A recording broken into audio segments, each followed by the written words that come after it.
Bonjour à tous et bienvenue dans cette revue de presse.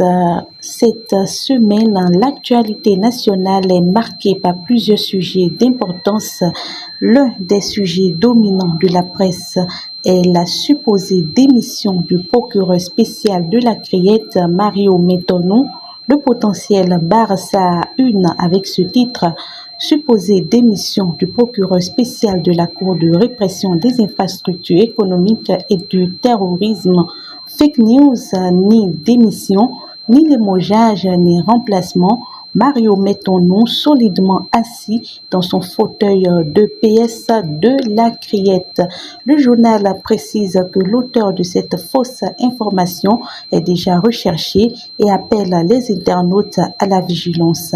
Même son de cloche du côté de Les 4 vérités qui titre Mario Metonou toujours en poste à la Criette dénonçant une fausse vidéo relayée sur YouTube. Sur un autre plan, le Télégramme met en avant un débat institutionnel avec cette manchette demande de révision de la Constitution pour modification du mandat présidentiel. La Cour constitutionnelle se déclare incompétente. Du côté de Le Béninois libéré, une révélation fait grand bruit.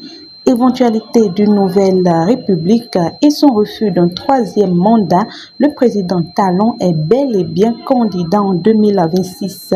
Mais l'indépendant tempère cette hypothèse en titrant Agissement autour d'un troisième mandat, Patrice Talon part en 2026 la tête haute et en héros. Toujours en politique, plusieurs journaux s'intéressent au mouvement au sein des partis.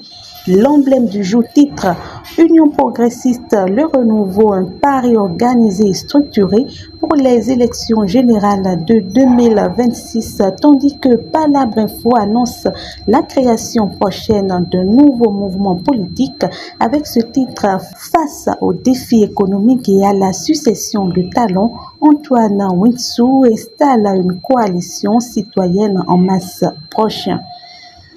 Sur le volet économique et social, plusieurs annonces importantes figurent dans les journaux. Le matinal revient sur une affaire judiciaire non résolue en titrant Session criminelle du tribunal de Cotonou, l'affaire Dainvor refaire surface.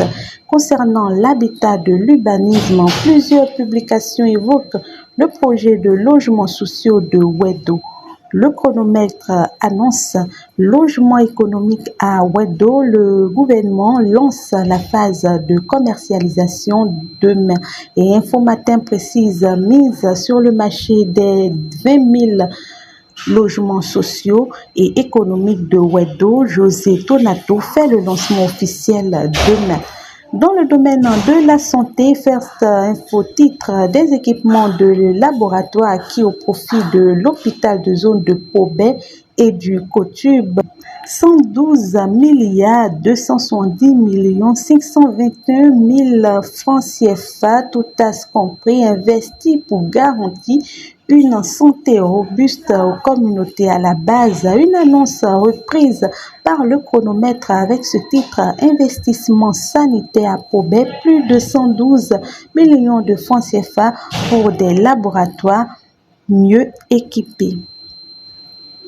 Toujours sur le plan économique, Décryptage Info et le Clairon consacrent leur une à la zone industrielle de Glodjigbe. Décryptage Info titre Découverte du parc industriel de Glodjigbe. Le collège des ministres conseillers séduit par la GDZ, tandis que le Clairon annonce visite à la GDZ, les ministres conseillers font leur descente sur le terrain.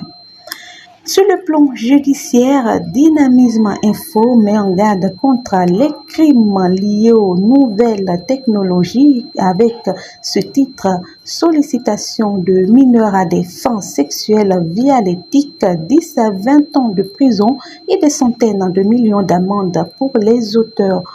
Autre fait marquant, Palabre Info rapporte une plainte pour harcèlement par voie électronique en titrant qui mouille cet individu pour distraire Armand Gosset à Boycon. Enfin, le quotidien met en avant les efforts de gouvernance locale avec ce titre Mécanisme de reddition de comptes à Boycon. La Banque mondiale félicite le maire Rufino d'Almeida. Sur le plan international, l'informateur s'intéresse aux conséquences du retrait du Mali de la CEDEAO en titrant Retrait définitif du Mali de la CEDEAO. L'IADEMA Passy s'inquiète de cette nouvelle aventure et alerte sur les conséquences. En sport, quotidien Nord-Sud annonce éliminatoire CAN féminine 2026, les Amazones face aux Sierra Queens à Lomé demain. Et c'est ainsi que se referme cette revue de presse. Merci de votre attention. IBIS TV, créé pour inspirer.